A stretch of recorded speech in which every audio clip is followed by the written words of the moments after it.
안녕하세요.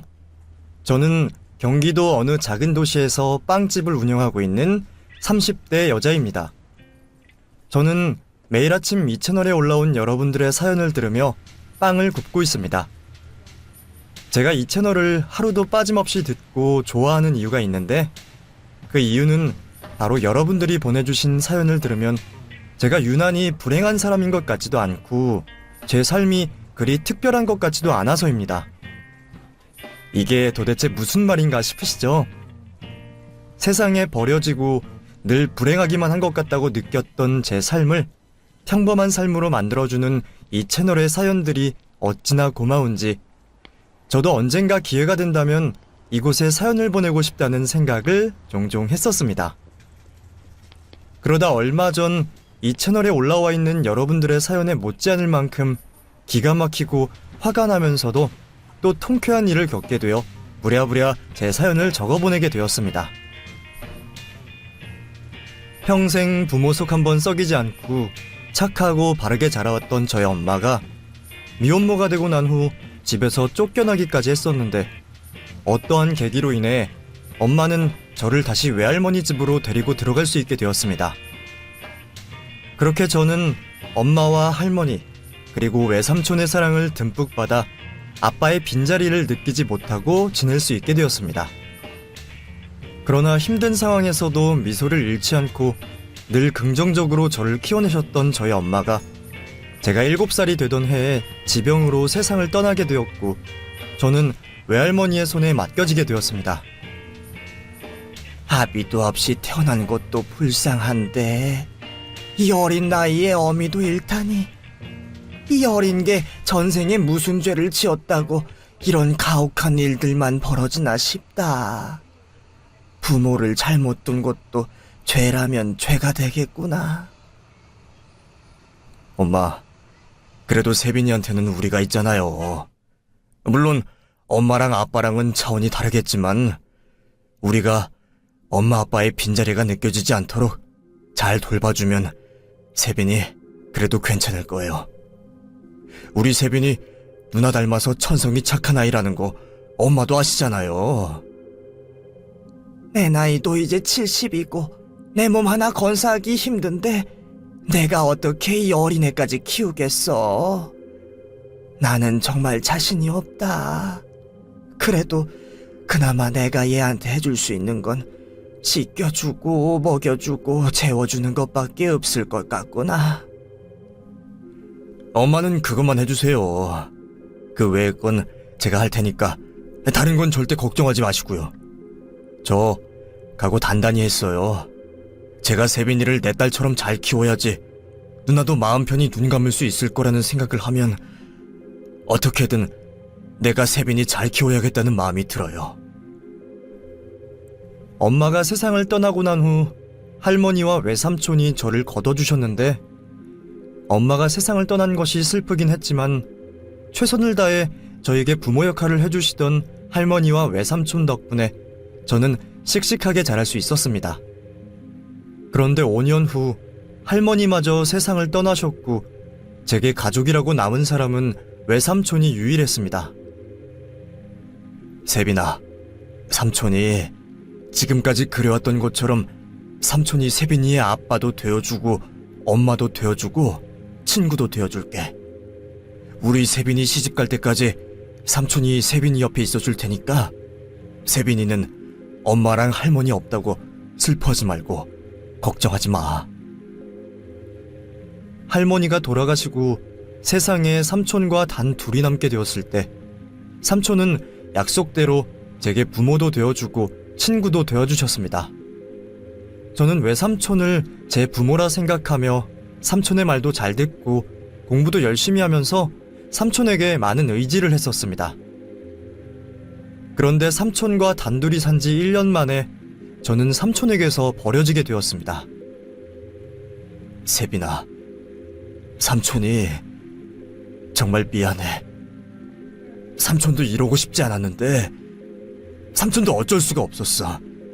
지금은 네가 어려서 삼촌을 이해하지 못하겠지만 언젠가 세빈이가 삼촌을 이해해줄 날이 올 거라고 삼촌은 믿어 의심치 않는다. 삼촌을 너무 원망하지 말아주렴. 삼촌, 나 이제 여기서 살아야 되는 거예요? 여기 고아원이잖아요. 여기는 부모님이 안 계시는 친구들이나 지내는 곳인 걸로 아는데 제가 왜 여기서 지내야 돼요? 세빈이도 알겠지만 삼촌이 이제 곧 결혼을 할 것 같아. 삼촌이 결혼을 하게 되면 세빈이랑 같이 살 수가 없어서 그래. 그러니까 세빈이 앞으로는 여기서 지내도록 하자. 삼촌이 세빈이 보러 자주 올게. 삼촌 결혼을 해야 돼서 지금 저를 고아원에 버리시는 거예요?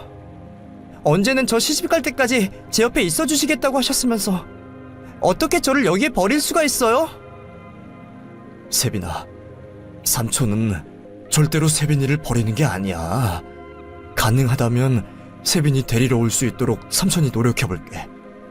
그러니까 여기 원장님 말씀 잘 듣고 친구들이랑 사이좋게 지내고 있어.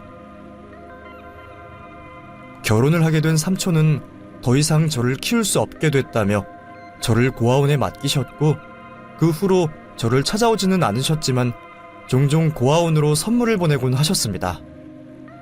하지만 저는 삼촌이 보낸 선물이라고 하면 뜯어보지도 않고 바로 쓰레기통에 던져버렸습니다. 야, 너희 삼촌도 너한테 말 못할 사정이 있었겠지. 너한테 그렇게 잘해줬던 사람이 이유도 없이 너를 고아원에 맡겼겠냐? 우리 삼촌은 나한테 그러면 안 되는 사람이야. 나를 그렇게 쉽게 버려서는 안 되는 사람이라고. 그리고 자기가 끝까지 책임지기로 했으면 어떻게든 책임을 졌어야지. 그 인간은 어린애를 고아원에 갖다 버리면서 죄책감도 안 느꼈나 몰라. 고아원에 들어간 이후 저는 제가 세상에 버려진 불쌍한 아이라고 생각을 하며 자랐습니다. 저는 제가 부모의 사랑을 받고 자라지 못한 것이 저의 가장 큰 콤플렉스라고 생각을 했고, 성인이 되고 난 후에는 남자를 통해서 저의 부족한 부분을 채우려고 노력했습니다. 세빈아, 나 얼마 전에 남자친구랑 헤어졌다면서? 나 아는 오빠 중에 진짜 성격 좋고 괜찮은 오빠 한 명 있는데 소개해줄까? 너랑 엄청 잘 맞을 것 같아서 너한테 꼭 소개해주고 싶었거든. 소개 한번 받아볼래? 그 남자 잘 살아? 아니면 돈 잘 벌어? 세빈이 얘 돈 많은 집 아들이거나 전문직인 남자만 만나는 거 너 몰라서 그래? 얘 평범한 사람은 절대 안 만나잖아. 아, 그랬어? 나는 몰랐어. 사람만 좋으면 된다고 생각해서 소개해주려고 한 거였는데 돈 많은 남자만 만나야 되는 거면 안 되겠다. 이 오빠 가난한 건 아니지만 평범한 편에 속하거든. 저는 태어나길 돈 많은 집에 태어난 남자나 의사, 변호사, 회계사 등 전문직에서 일을 하고 있는 남자만 골라 만났습니다. 그런 남자들을 만나 연애를 하면 저도 그 사람과 같은 급의 사람이 된 것 같은 기분이 들었고, 또 그 사람들을 통해 제 인생을 역전할 수 있을 거라고 생각을 했었습니다. 오빠, 나한테 프로포즈는 해놓고 왜 부모님한테 인사드리러 가자고는 안 해?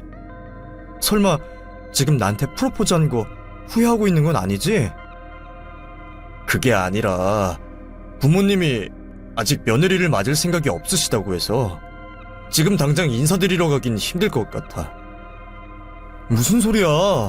전에는 부모님이 얼른 결혼해서 애 낳으라고 해서 스트레스 받는다고 얼른 결혼부터 해야겠다고 말했잖아.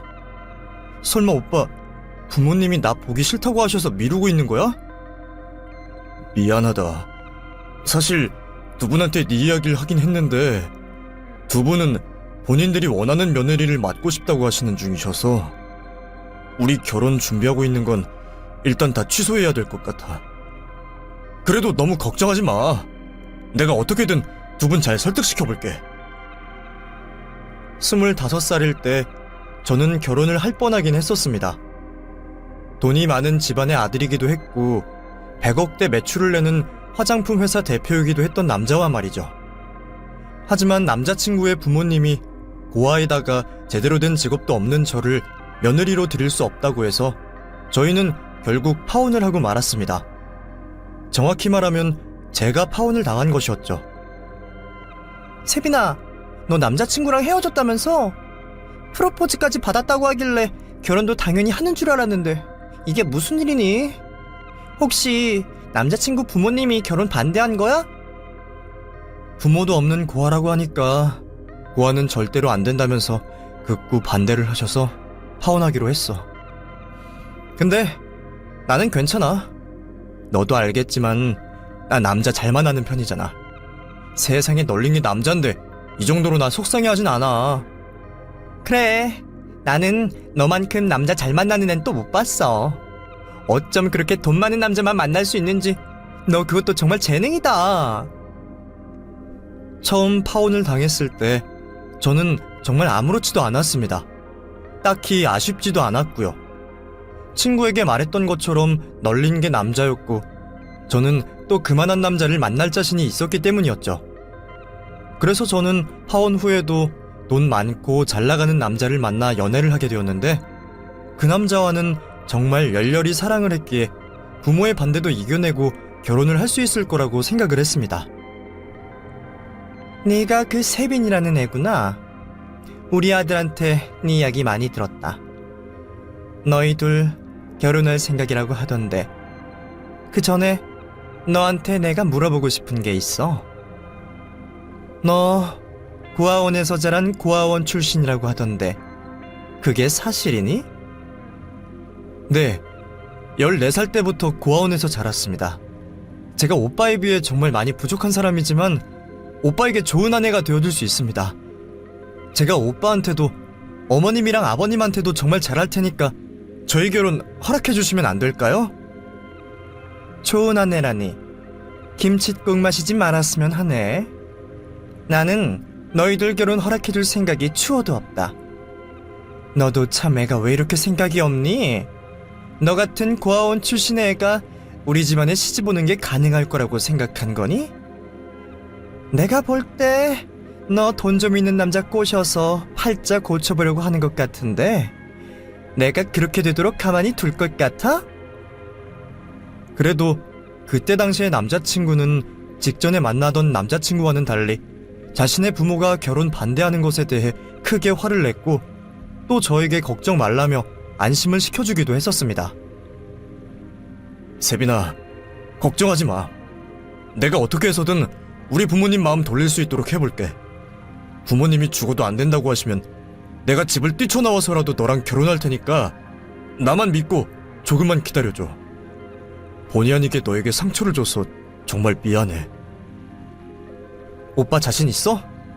부모님이 나랑 결혼하면 재산이고 뭐고 아무것도 물려주지 않겠다고 하면 어떡할 거야?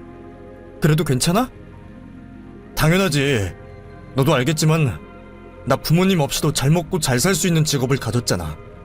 그러니까 너무 걱정하지 마. 자식 이기는 부모 없다는 걸 내가 보여줄게. 자신만 믿으라며 어떻게든 저와 결혼을 하겠다고 호언장담을 하던 남자친구는 1년 가까이 저 때문에 부모님과 싸우다 본인도 지친 건지 결국엔 저에게 먼저 이별을 통보했습니다. 세빈아, 미안하다. 어떻게든 부모님 마음 설득시켜보려고 했는데 그게 내 마음처럼 쉽지가 않더라. 그렇다고 부모님이랑 연을 끊으면서까지 너랑 결혼할 자신도 없었어. 우리 이제 각자의 길을 가도록 하자. 언제는 나보고 부모님이랑 연을 끊어서라도 나랑 결혼하겠다고 하더니 이제 와서 왜 마음이 바뀐 거야? 돈 없는 여자 선택하느니 돈 많은 부모님 선택하는 게 더 나을지도 모른다고 판단한 거야? 돈을 떠나서 천륜을 끊는 게 쉬운 일이 절대 아니야. 너는 부모님이 없어서 모르겠지만 평생 부모님 도움받고 평생 부모님의 사랑을 받고 자라온 나 같은 사람은 그게 쉽지 않다고. 나 우리 부모님이랑 연 끊는 짓까진 못하겠어. 지금 말 다 했어? 그래도 너는 좀 다를 줄 알았는데 너도 똑같은 인간이었구나. 나도 너같이 사람들한테 쉽게 상처 주는 인간이랑 결혼하고 싶지 않으니까 당장 내 눈앞에서 꺼져. 어디 평생 네 부모 그늘 밑에서 꼭두가시처럼 잘 먹고 잘 살아봐.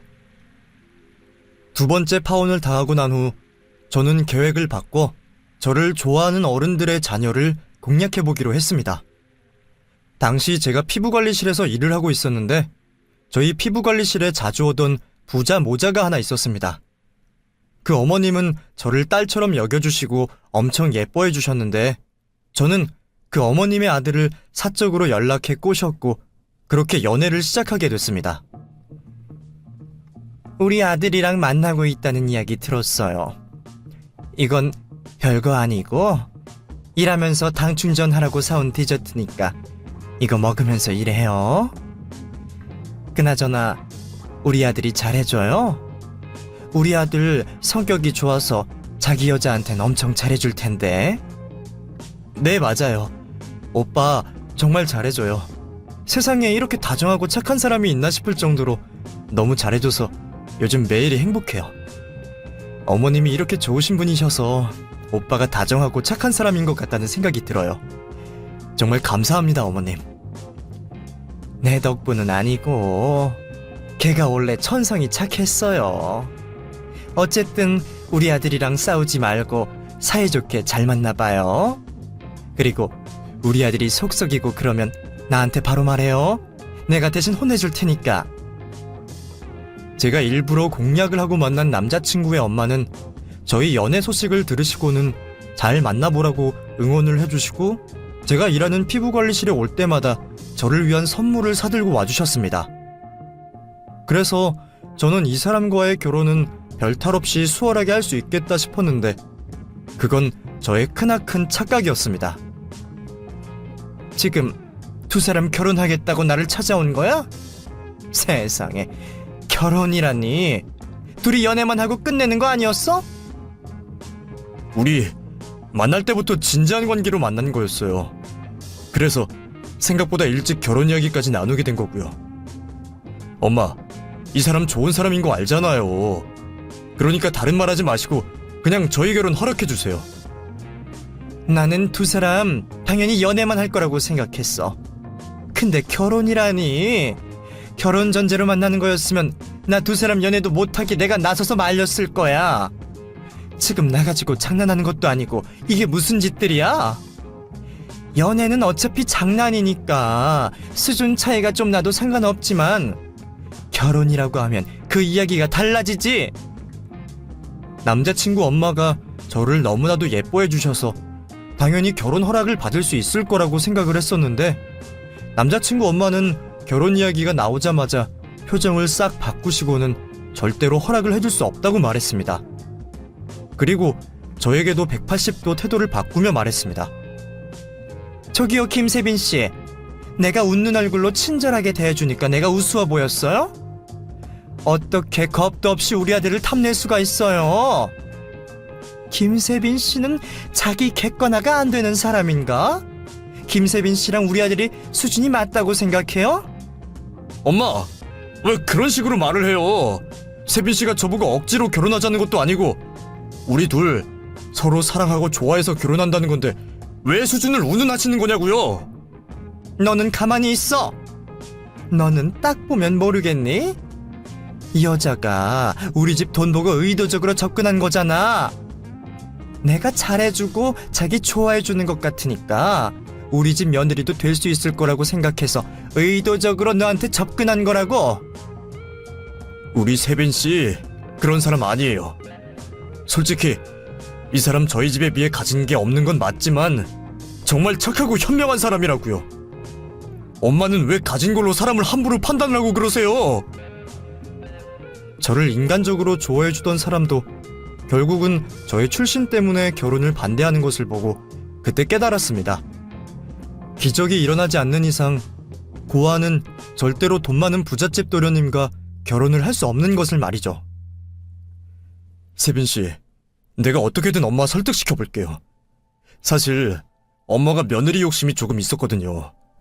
저희 엄마가 보기보다 욕심이 많은 사람이라 세빈씨가 우리 엄마 기대에 미치지 못한 며느리라고 생각을 해서 심통나서 저러시는 거예요.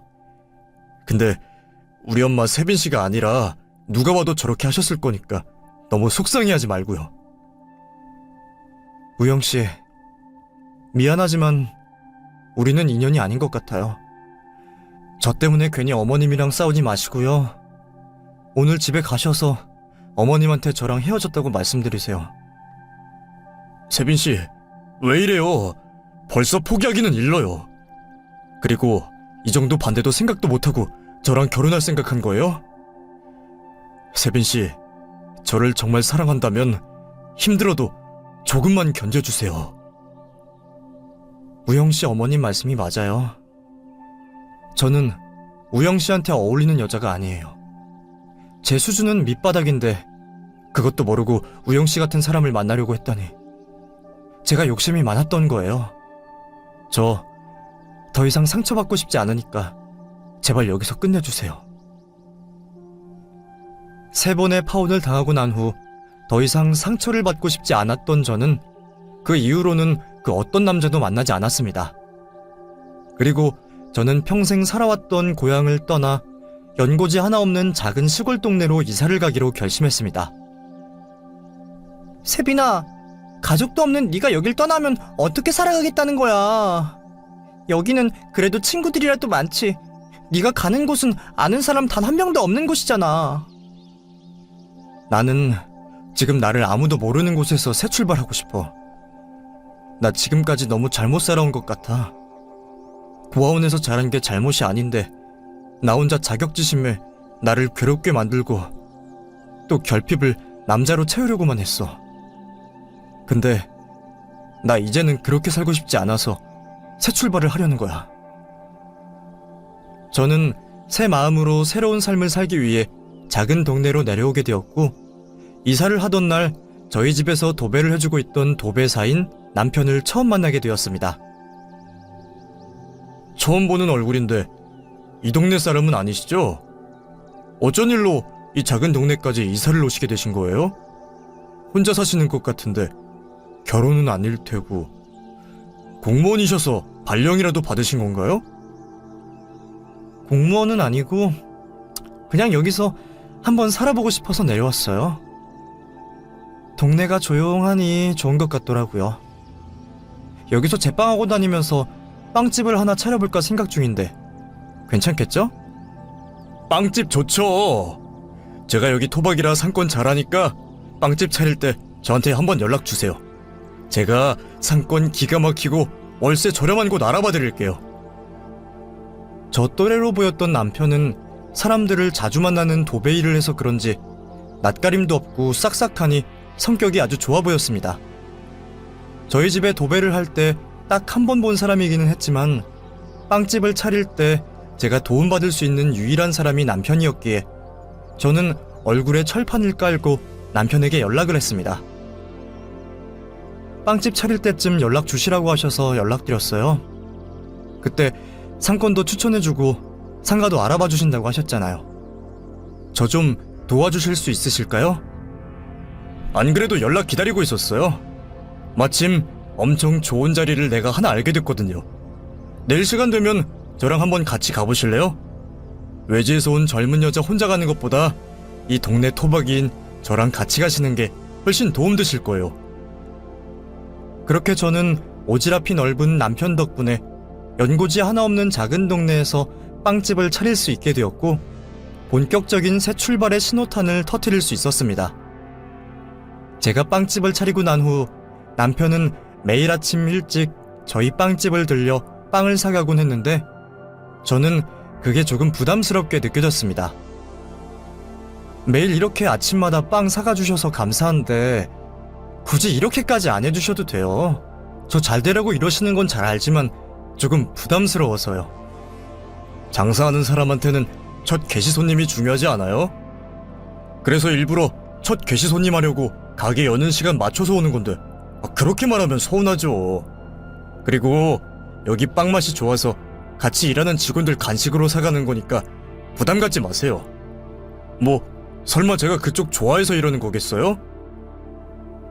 저는 저를 생각해주는 남편이 부담스럽기는 했지만 남편이 참 좋은 사람이라고 생각을 했습니다. 남편은 저뿐만 아니라 모든 사람에게 친절했고 늘 먼저 배려를 했으며 좋은 에너지를 나눠주는 그런 사람이었습니다. 근데 사장님은 나이가 어떻게 돼요? 저랑 비슷할 것 같은데 언제 한번 저랑 술 한잔 해요. 친구도 없는 동네에서 맨날 빵만 굽고 사는 거 재미없지 않아요? 저 올해 30이에요. 안 그래도 이 동네에서 취미생활 할 만한 것 좀 추천받아 볼까 생각 중이었거든요. 사장님 말씀대로 일, 집 반복하니까 너무 심심해서요. 그래요? 그럼 저랑 배드민턴 치러 다니지 않으실래요? 제가 배드민턴 동호회를 하나 하고 있는데 연령대도 다양하고 좋은 사람들만 있어서 모이면 참 재미있거든요. 제게 먼저 손을 내밀어준 남편 덕분에 저는 가족도 친구도 하나 없는 곳으로 내려와서도 외롭지 않은 생활을 할 수 있게 되었습니다. 빵집 사장님, 우리 기영이 어떻게 생각해요? 이렇게 보니까 둘이 잘 어울려서 엮어주고 싶은데. 그래도 빵집 사장님 마음이 제일 중요한 것 같아서 물어보는데, 우리 기영이 괜찮게 생각하고 있다면 한번 만나봐요. 저는 기영씨 좋게 생각하고 있어요.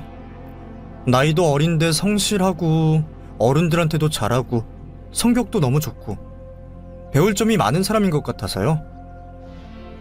근데 남자친구로서는 진지하게 생각해본 적 없는 것 같네요. 이제부터라도 생각해보면 되죠. 우리 기영이랑 한번 잘해봐요. 우리 기영이 신랑감으로도 훌륭한 남자고 기영이랑 결혼하면 평생 먹고 살 걱정은 안 해도 될 거예요. 그리고 기영이 저놈 보기보다 엄청 순해 보거든요. 돈 많은 남자만 찾아다니던 제가 평범한 남자를 만날 수 있을까라는 의구심을 가졌는데, 남편을 만나고 난 후 저는 제가 진정으로 원하는 제 이상형이 무엇인지 깨달을 수 있게 되었습니다. 결국 저는 진정한 제 이상형에 들어맞는 마음이 건강한 남편에게 반해 처음으로 평범한 남자와 연애를 시작하게 되었습니다. 저는 세빈 씨가 우리 기영이랑 꼭 결혼해줬으면 좋겠어요. 제가 기영이 초등학교 때부터 친구라서 하는 말이 아니라 우리 기영이 진짜 괜찮은 애거든요. 저한테 여동생이 있었다면 무조건 기영이한테 시집 보냈을 거예요. 그 정도로 기영이 정말 좋은 사람이에요. 아마 우리 동네에서 기영이 사윗감으로 탐내는 어른들 엄청 많을걸요? 기영이 생긴 건 좀 순박해 보여도 이 동네 여자들한테도 인기 엄청 많아요. 기영이 소개해달라는 여자가 한둘이 아니더라고요. 남편과 연애를 하면서 저는 남편이 좋은 사람이니 꼭 놓치지 말고 결혼을 하라는 말을 귀에 딱지가 않도록 들어야만 했습니다. 저도 남편과 같은 사람이라면 제 인생을 맡겨도 되겠다고 느끼긴 했지만 파혼을 3번이나 했던 경험이 있어 차마 쉽게 결혼 생각을 하지 못했었는데, 남편이 저와 같은 고아원 출신이란 것을 연애 1년 만에 남편을 통해 알게 되었습니다. 미안한데 우린 여기까지인 것 같아. 갑작스럽게 헤어지자고 해서 정말 미안해. 오빠는 좋은 사람이니까 나보다 더 좋은 여자 만날 수 있을 거야. 설마 내가 고아여서 헤어지자고 하는 거야? 너 내가 고아라는 이야기 듣고 난 이후부터 나를 대하는 태도가 달라지던데 정말 그 이유 때문에 나보고 헤어지자고 하는 거야? 맞아. 오빠가 고아라서 헤어지자고 하는 거야. 사실 나도 지금까지 말 못한 게 있었는데 나도 고아원에서 자랐었어. 오빠가 좋은 사람인 건 알지만 나는 나같이 불행하게 자란 고아랑은 결혼하고 싶지 않아. 제가 평생을 부모도 없이 불행하게 살아왔기에 저는 남편만큼은 부모님이 모두 계시는 온전하고 행복한 가정에 자란 사람을 만나고 싶었습니다. 그래서 저는 저와 같은 고아였던 남편에게 헤어지자고 했던 건데, 남편은 포기하지 않고 계속해서 저에게 매달렸고 또 저를 설득시켰습니다. 세빈아, 나 군 전역하고부터 도배일하면서 모은 돈으로 좋은 아파트도 하나 사뒀고 또래에 비해서 정말 많은 돈을 모았어. 어릴 땐 나도 너처럼 내 처지에 대해 속상해하고 좌절하기도 했었지만 나는 내 인생은 내가 바꿀 수 있다고 생각했어. 그 생각을 하고부터 나는 불행하지도 않았고 괴롭지도 않았고 오히려 행복하기만 했어. 내가 너도 행복하게 살 수 있도록 만들어줄 테니까 나 믿고 나랑 결혼해주라. 같은 고아임에도 불구하고 남편은 저와 달라도 너무나 달랐습니다. 절대 스스로의 힘으로 인생을 바꿀 수 없다고 생각한 저와 달리 남편은 노력만 하면 인생을 얼마든지 역전시킬 수 있다고 생각했고, 그래서 남편은 어린 시절과 다른 삶을 위해 열심히 살아왔습니다. 어린 나이에 집도 사고 몇 억이나 모은 남편을 보면서 저도 한 번쯤은 남편과 같이 살아보고 싶다는 생각이 들었고, 저에게 좋은 본보기가 되어주는 남편에게서 확신을 느끼게 되었습니다. 세빈씨, 기영이 프로포즈 받아주셨다면서요? 정말 잘 생각했어요. 제가 제 친구라서 이렇게 말하는 거 아닌 거 알죠? 그리고 기영이한테 들었어요. 세빈씨도 고아원에서 자랐다고요. 저는 두 사람이 정말 대단하고 존경스럽다고 생각해요. 그리고 저는 두 사람이 결혼하면 지금보다 더 잘 살 거라고 생각하고, 또 그렇게 살 수 있길 늘 응원할 테니까 우리 기영이랑 잘 살아주세요. 오빠가 정말 좋은 사람인 건 맞나 봐요. 오빠 친구부터 시작해서 오빠를 잘 알지 못하는 사람들까지 다 오빠 칭찬뿐이더라고요. 저는 제가 정말 불행한 사람이고 평생 죽을 때까지 불행하게 살 거라고 생각했는데, 오빠 만나면서 생각이 많이 바뀌었어요. 저도 오빠처럼 행복하게 열심히 잘 살 수 있을 것 같아요.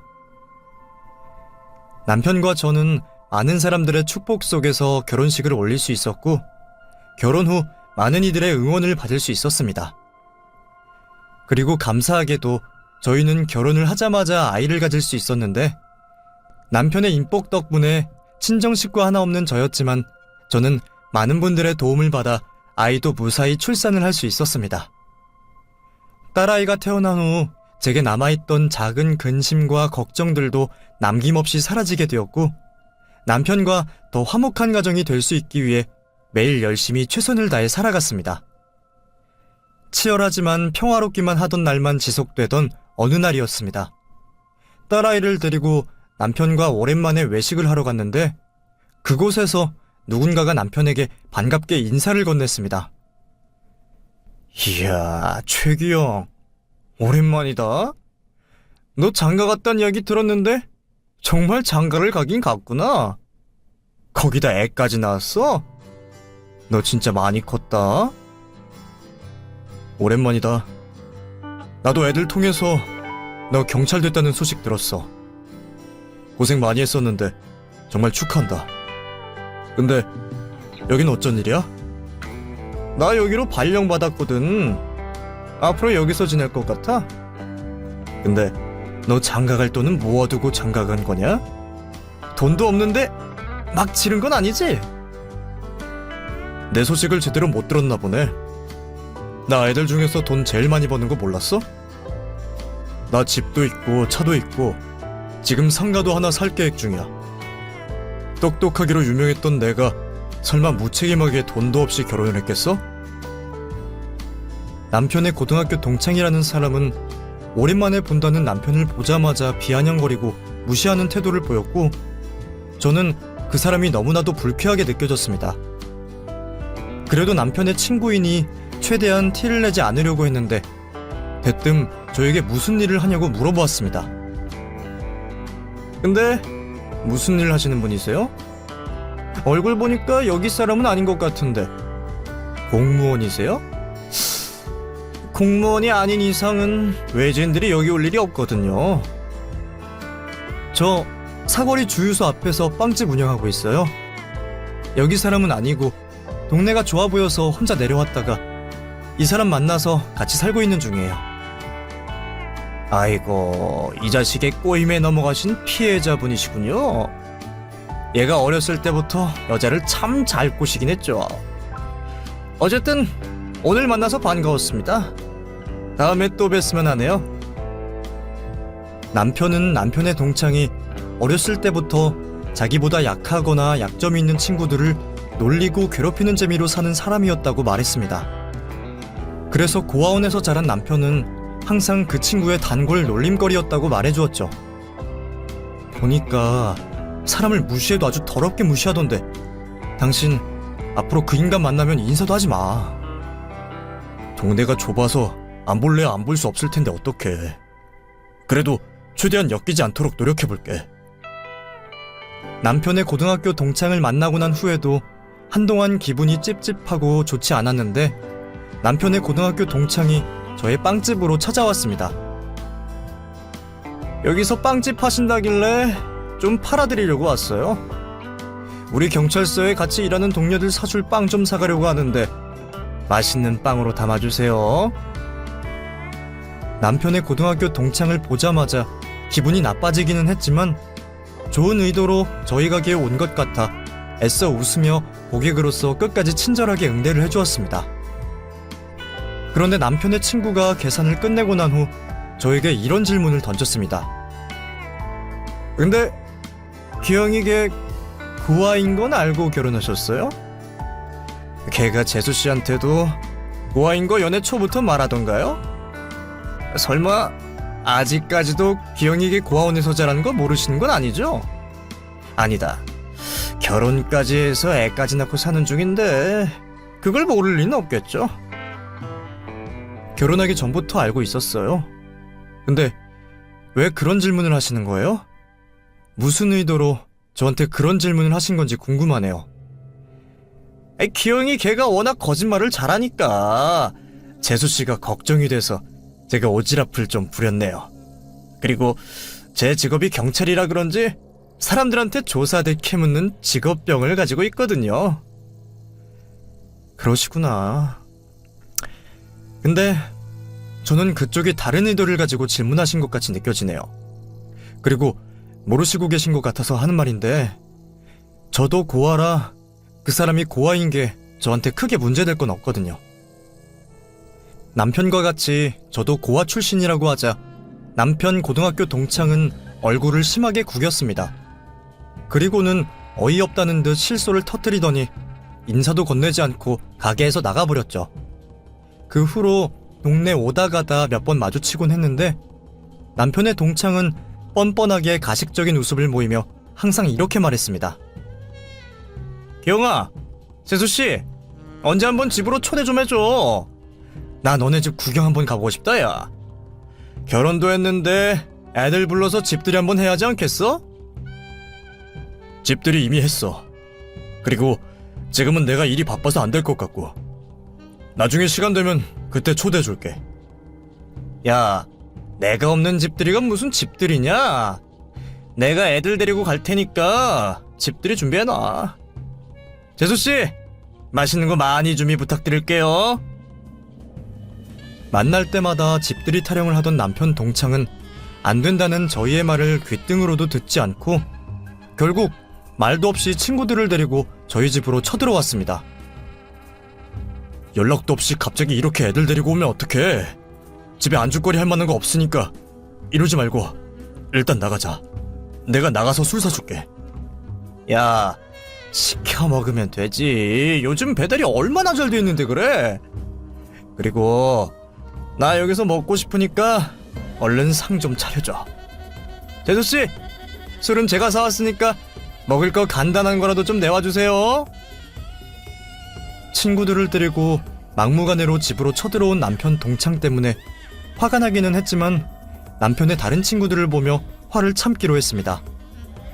그래서 저는 집에서 할 수 있는 요리를 죄다 만들어 갖다 바쳤고 남편 동창의 비위를 맞춰주었습니다. 저희 집으로 찾아온 남편 친구들 대부분이 술에 취하게 되었을 때 그 중에서도 제일 심하게 취해있던 남편 고등학교 동창이 결국엔 좋게 유지되고 있던 분위기를 망가뜨리고 말았습니다. 내가 기영이를 보고 깨달았다. 역시 사람은 어쩔 수 없이 끼리끼리 만나 사는 것 같아.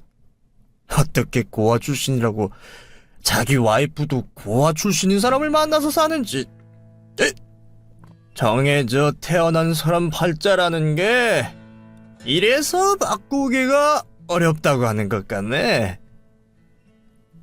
야, 너 지금 무슨 소리 하냐? 술 많이 취한 것 같은데 이상한 소리 할 거면 이제 그만하고 가자. 내가 뭐 못할 말 했냐? 너희들 착한 척 하지 말고 나처럼 솔직하게 말해봐. 너희도 기영이 이 자식 꼭 지 같은 거 만나서 결혼할 거라고 생각했잖아. 솔직히 고아가 아무리 배우자를 잘 만나봐야 얼마나 잘 만나겠어? 도배로 돈 많이 벌고 집을 살면 뭐해? 고아에서 벗어나질 못하는데. 그래도 이왕 이렇게 고아끼리 만나서 살기로 한 거 열심히 잘 살아봐라 기영아. 내가 도와줄 수 있는 선에서 최대한 도와줄게. 남편 동창의 말에 남편이 발끈했고 순식간에 분위기가 험악해지자 저는 소란을 부리고 싶지 않아 제 나름대로 그 분위기를 풀어보려고 노력했습니다. 다들 술 많이 취하신 것 같은데 마지막 한잔하고 일어나는 걸로 해요. 저도 내일 일찍 가게 문 열어야 돼서 얼른 정리하고 자야 되거든요. 마지막 잔이니까 마지막 술잔은 제가 채워드리는 걸로 할게요. 남편 친구들을 쫓아내기 위해 남편 친구들 술잔에 술을 채워주고 있는데 남편 고등학교 동창이 저를 보고 기분이 나쁠 정도로 웃어 보이더니 저를 술집 여자 취급하는 성희롱 발언을 시전했습니다. 사실 남자들끼리 술 마시면 꿀 담은 술이라도 맛이 없거든. 근데 이렇게 여자가 하나라도 있으면 똥술을 마셔도 꿀맛이 나게 돼 있다니까. 내 친구 와이프지만 그래도 여자라고 치마들은 여자가 술 따라주니까 술맛이 좋네. 남편의 고등학교 동창의 말이 끝나기 무섭게 남편의 주먹이 날아갔고 순식간에 그 자리는 아수라장이 되고 말았습니다. 야 최규, 너 지금 나 때렸냐? 너 내가 누군지 알고 나를 때려? 나 경찰이야, 경찰. 지금 당장이라도 너 경찰서에 쳐 집어넣을 수 있는 경찰이라고. 지금 내 손에 수갑 있었으면 너 바로 수갑 찼어. 야 이 새끼야, 사람이 참는데도 한계가 있어. 건드릴 게 없어서 감히 내 와이프를 건드려? 너 이 새끼, 내가 걷지도 못하게 다리 분질러 버릴 거니까 당장 이리 와. 네가 내 다리 분지르기 전에 내가 너 깜빵에 쳐넣을 거니까 너 딱 기다려. 내가 고아인 네 와이프 남편까지 잃고 혼자 애 키우게 만들어 버릴 거니까 그렇게 하려고. 너 때문에 네 와이프 팔자 조지게 됐다 야. 저에게 성희롱한 것도 모자라 남편과 저에게 말끝마다 고아거리는 남편의 동창을 보고 결국 폭발해버려 남편 동창의 정강이를 걷어차며 말했습니다. 우리 남편을 깜빵에 쳐넣겠다고? 나야말로 네가 우리 남편 깜빵에 쳐넣기 전에 너 경찰 관두게 만들 거야. 네가 뭔데 내 남편을 깜빵에 넣는데 네가 우리 가족을 건드리고도 무사할 줄 알아? 무식한 것들끼리 만나니까 아주 개판이구만. 부모한테 벌어준 주제에 네가 뭔데 나대. 고아들끼리 열심히 살아보겠다고 아등바등하는 꼴이 참 안타깝고 우습네. 남편의 동창은 끝까지 고아인 남편과 저를 무시했고 저에게 피 섞인 침을 뱉은 뒤 집으로 돌아갔습니다. 다음날 남편은 웬만하면 집에서 쉬라고 했지만 저는 빵집 가게 문을 닫고 남편 동창이 일하고 있다는 경찰서로 달려갔습니다. 경찰서 건물 입구에 제가 서 있자 출근을 하던 남편의 동창은 놀란 눈을 하고 제게 달려왔습니다. 여기가 어디라고 여기까지 쫓아왔어요? 어제 일은 어제 일로 끝내시라고요. 저도 그렇고 기영이도 그렇고 술에 취해서 생긴 일인데 왜 일을 크게 만들려고 하세요? 그리고 여자가 어디 겁도 없이 여길 왔어요. 기영이가 어제 저 때린 거 그냥 용서해 줄 테니까 돌아가세요. 내가 어제 말했잖아.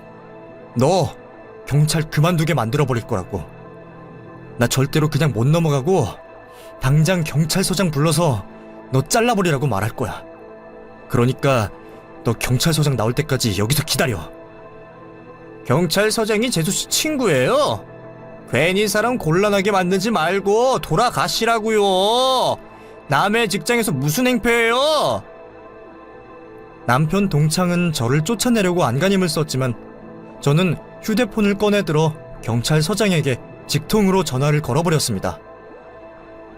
저 세빈이에요.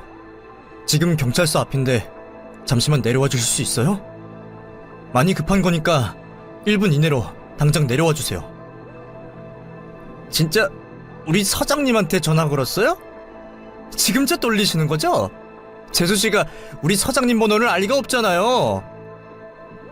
남편 동창은 끝까지 믿지 않았지만 정확히 1분 후 경찰서장이 허겁지겁 제가 있는 곳으로 달려나왔습니다.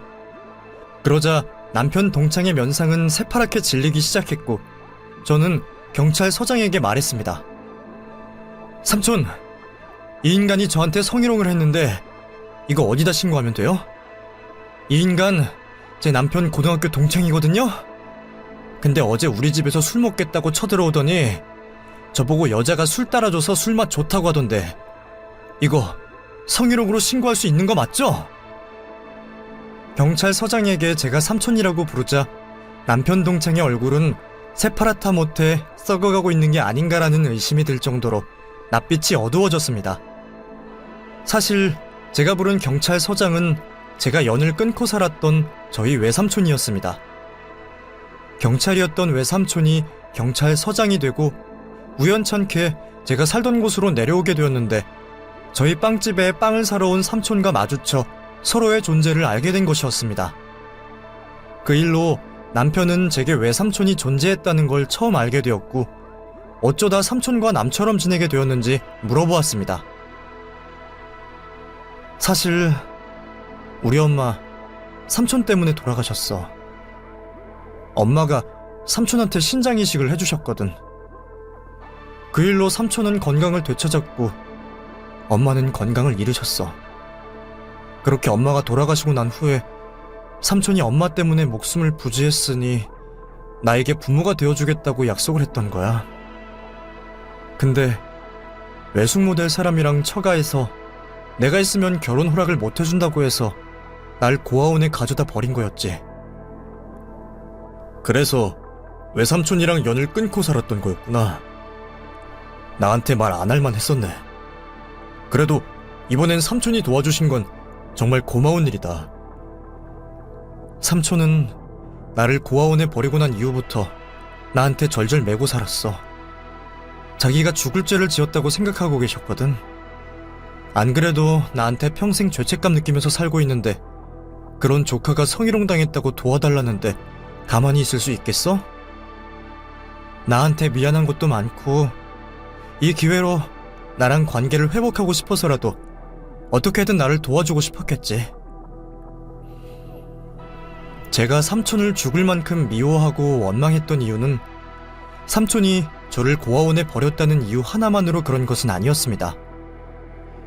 삼촌에게 신장 이식을 해준 엄마가 죽고 제가 고아가 된 것인데 결혼을 해야 된다는 이유 하나만으로 저를 버린 것을 용서할 수가 없었던 것이었죠.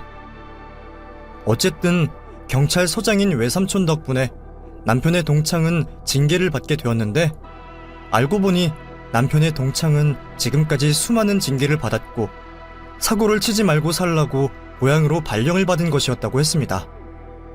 누적된 징계가 많다 보니 남편의 동창은 결국 경찰 일에서 잘리게 되었습니다. 남편 동창이 동네에서 평판이 제일 좋았던 사람의 아내인 저에게 성희롱을 해서 경찰에서 잘렸다는 소문이 퍼지게 되자 남편의 동창은 도망가듯 다른 동네로 이사를 가게 되었는데 알고 보니 남편 동창은 제 부모에게 쫓겨나서 다른 곳으로 이사를 가게 된 것이었습니다. 저는 남편의 동창 대신 남편 동창의 부모님에게로부터 사과를 받았고 또 저희 외삼촌과 외숙모에게도 진정 어린 사과를 받을 수 있게 되었습니다. 물론 그래도 외삼촌과 외숙모와 좋은 가족 사이로 지낼 수는 없지만 저는 이제 누군가를 죽도록 미워하고 원망하며 살지 않아도 되는 것에 감사하기로 했습니다. 외삼촌과도 좋게 마무리를 지었으니 앞으로 제 인생에 머리 아픈 큰 이벤트는 생기지 않았으면 합니다. 지금 저에게 가장 큰 바람이 있다면 딱 남들만큼만 행복하고 남들만큼만 불행했으면 한다는 것이랍니다. 앞으로 살아가야 할 삶이 많이 남았고 한 치 앞도 모르는 게 사람의 인생이라지만 왠지 모르게 저는 제 남편이 제 곁에 있다면 앞으로 저도 남들과 같이 평범하게 살 수 있을 것 같다는 자신이 마구마구 생깁니다. 제가 다른 건 몰라도 남편 하나는 정말 잘 만났거든요. 그럼 남편 자랑을 끝으로 제 이야기는 여기서 마무리하겠습니다. 저의 긴 사연을 끝까지 들어주셔서 정말 감사합니다. 여러분 모두 복 받으세요.